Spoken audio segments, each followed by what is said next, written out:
अस्सलाम वालेकुम एवरीवन। इस वीडियो में मैं आपको बताऊंगी कि हमारे पास डीबीपीडिया क्या है, उर्दू डीबीपीडिया, आरडीएफ, ट्रिपल स्पार्कल और डाटा सेट के बारे में कि ये सारे टर्म्स जो है हमारे पास वो क्या है और किस लिए यूज होती है। सबसे पहले हम बात करते हैं डीबीपीडिया की। डीबीपीडिया एक्चुअली हमें क्या करता है, डाटा प्रोवाइड करता है स्ट्रक्चर फॉर्म में। डीबीपीडिया है क्या?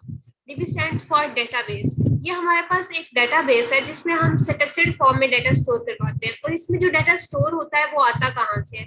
वो विकिपीडिया से आता है। विकिपीडिया में आपको पता है टेक्सचुअल फॉर्म में डाटा होता है, आर्टिकल फॉर्म में डाटा होता है। वो डाटा एक्सट्रैक्ट होकर डीबीपीडिया में आके क्या होता है, स्ट्रक्चर्ड फॉर्म में स्टोर हो जाता है। अब ये सारा जो प्रोसेस होता है ये ऑटोमेटिकली होता है, ठीक है। ऑटोमेट किया जाता है, इसको डिफरेंट प्रोग्रामिंग लैंग्वेजेस में राइट किया जाता है, और इस सारे प्रोसेस को मैपिंग के थ्रू और फ्रेमवर्क के थ्रू क्या किया जाता है, ऑटोमेट किया जाता है, और सारे का सारा डाटा जो होता है वो विकिपीडिया का डीबीपीडिया में आके क्या होता है, स्टोर हो जाता है। जैसे विकिपीडिया अपडेट होता रहता है, वैसे वैसे डीबीपीडिया का डाटा क्या है वो भी अपडेट होता रहता है। इसकी छोटी सी मैं आपको एग्जांपल दूंगी कि डीबीपीडिया में जो डाटा होता है वो सिलेक्टेड फॉर्म में कैसे होता है, और इस डाटा को हम यूज कैसे करते हैं, और इस डाटा का क्या हमारे पास यूजेज है। ठीक है, यहाँ पे अगर आप गूगल पे आओ और यहाँ पे आप लिखो कायदे आजम डेटा, ठीक है, तो यहाँ पे आपको जो सर्च इंजन है गूगल, ये डम है, ठीक है। इससे नहीं पता कि आपने जो लिखा है उसका मतलब क्या है, लेकिन इसने आपको डाटा प्रोवाइड किया है। इसने आपको कायदे आजम की एग्जैक्ट डेट ऑफ बर्थ जो है वो इसने ला के आपको बता दिया है कि ये कायदे आजम की एग्जैक्ट डेट ऑफ बर्थ है। हालांकि ये अब जो डेटा गूगल लेके आया, ये कहाँ से लेके आया? गूगल क्या करता है, डिफरेंट डेटाबेस को यूज करता है, उन डेटाबेसेस से ये डाटा को फेच करता है। अब यहाँ पे इसने क्या किया, अब डीबीपीडिया भी एक डेटाबेस है जिसको गूगल यूज करता है, और भी मल्टीपल डेटाबेसेस है जिनको गूगल यूज करता है, और उनको यूज करके गूगल क्या करता है, आपको जो भी आप सर्च करते हो वो सर्च रिजल्ट प्रोवाइड करता है। अब इसने आपको ये डाटा स्ट्रक्चर्ड फॉर्म में स्टोर होता है। जिस भी डेटाबेस से इसने डाटा एक्सट्रैक्ट किया है वहां पे क्या स्टोर था, एक पर्सनैलिटी मोहम्मद अली से नाम, और आगे उनका क्या था, डेट ऑफ बर्थ थी, उनका एट्रीब्यूट था, तो उसमें जो वैल्यू पड़ी थी वो थी ये। अब उसने जो वैल्यू थी एग्जैक्ट वो आपको लाके उसने यहाँ पे डिस्प्ले करवा दिया, ठीक है। जब तक गूगल डेटाबेसेस को यूज नहीं कर रहा था, इनसे स्ट्रक्चर्ड फॉर्म में डाटा नहीं ले रहा था, तब तक गूगल क्या करता था, अगर आप गूगल पे ये लिखो कायदे आजम डेट ऑफ बर्थ, तो आप गूगल आपको क्या करेगा, यहाँ से ये सारी सर्चेस क्या करेगा, प्रोवाइड कर देगा। यहाँ पे क्या होगा, आपको सेपरेट जाके इस लिंक को ओपन करना पड़ेगा विकिपीडिया में, और देखना पड़ेगा कि यहाँ पे विकिपीडिया में जो इसने आपको प्रोवाइड किया हुआ है पूरे का पूरा, इसने आर्टिकल कायदे आजम पे या पूरे का पूरा ऐसे सारी इंफॉर्मेशन कायदे आजम की यहाँ पे पड़ी है। तो यहाँ से आपको खुद देखना पड़ेगा, खुद आपको वन बाय वन एक एक लाइन पढ़नी पड़ेगी कि कहाँ पे हमें डेट ऑफ बर्थ दी हुई है। और जो ये डेटाबेसेस हैं, डीबीपीडिया भी एक डेटाबेस है, उसका फायदा क्या हुआ कि हमें स्ट्रक्चर्ड फॉर्म में डाटा मिल गया।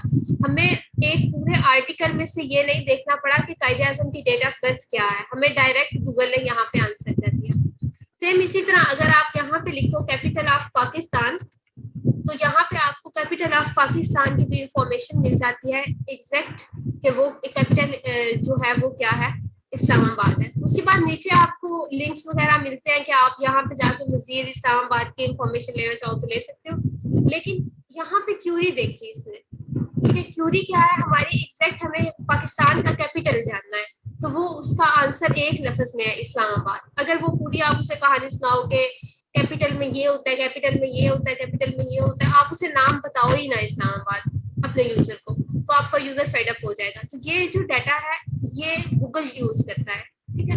गूगल और मल्टीपल सर्च इंजन जो है वो इस डाटा को यूज करते हैं जो आपका डीबीपीडिया आपको प्रोवाइड करता है। और उसके बाद हमारे पास आ जाता है उर्दू डीबीपीडिया। ऑब्वियसली जो बेसिक वर्जन है डीबीपीडिया का वो इंग्लिश में है, उसके अलावा मल्टीपल लैंग्वेजेस में डीबीपीडिया ने काम किया, और डीबीपीडिया की कम्युनिटी के साथ मल्टीपल लैंग्वेजेस के कंट्रीब्यूटर्स ने काम किया, उसी में उर्दू कंट्रीब्यूटर्स जो थे उन्होंने भी काम किया। उर्दू डीबीपीडिया क्या करता है, आपको उर्दू की इंफॉर्मेशन देता है स्ट्रक्चर्ड फॉर्म में, ठीक है। विकिपीडिया तो उर्दू का ऑलरेडी एग्जिस्ट कर रहा है, लेकिन उर्दू डीबीपीडिया जो है वो स्ट्रक्चर्ड इंफॉर्मेशन स्टोर करवाता है। जैसे अब हर कोई इंग्लिश समझ नहीं लेता और हर कोई इंग्लिश को अंडरस्टैंड भी नहीं कर सकता।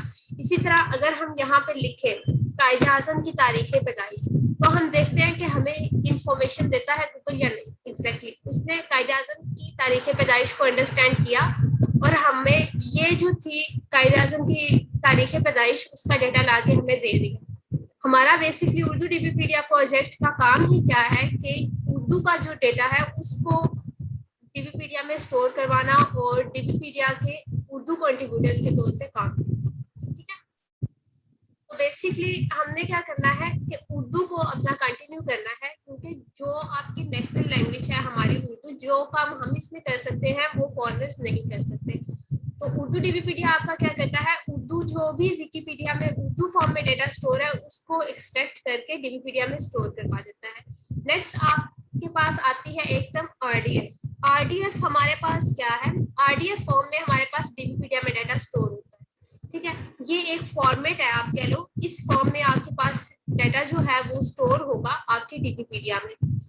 और उसके अलावा जो आरडीएफ है ये आपका लिंक्स के दरमियान हमारे जो रिलेशनशिप होता है उसको यूआरआई फॉर्म में ये यूज करती है, एक्सटेंड करती है आरडीएफ। ठीक है, और थिंग्स और यूआरआई क्या होता है, इस पे आपको एक सेपरेट वीडियो प्रोवाइड कर दी जाएगी, आप वहां से मतलब समझ सकते हैं कि आपके पास थिंग्स और यूआरआई इन टर्म्स ऑफ डीबीपीडिया क्या होता है।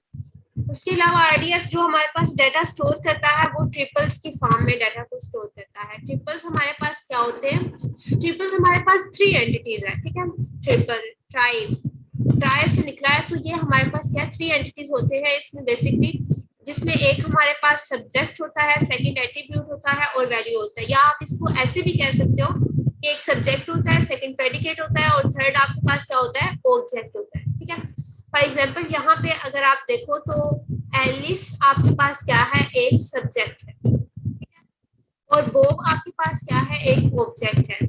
जबकि इनके दरमियान जो प्रेडिकेट है या इनके दरमियान जो रिलेशन है वो है इज अ फ्रेंड ऑफ।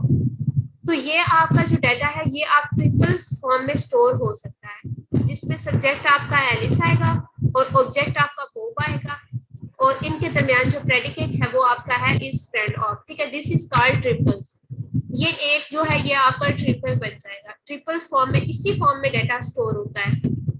अब यहाँ पे ये हमने देखा कायद-ए-आज़म की डेट ऑफ बर्थ, इसका डाटा किस फॉर्म में स्टोर था, मोहम्मद अली जनाब, this is subject, date of birth, उनकी जो डेट ऑफ बर्थ है वो क्या थी, उसकी प्रेडिकेट था, उसकी एट्रीब्यूट था और उसकी वैल्यू क्या थी एट्रीब्यूट की, दिस वन।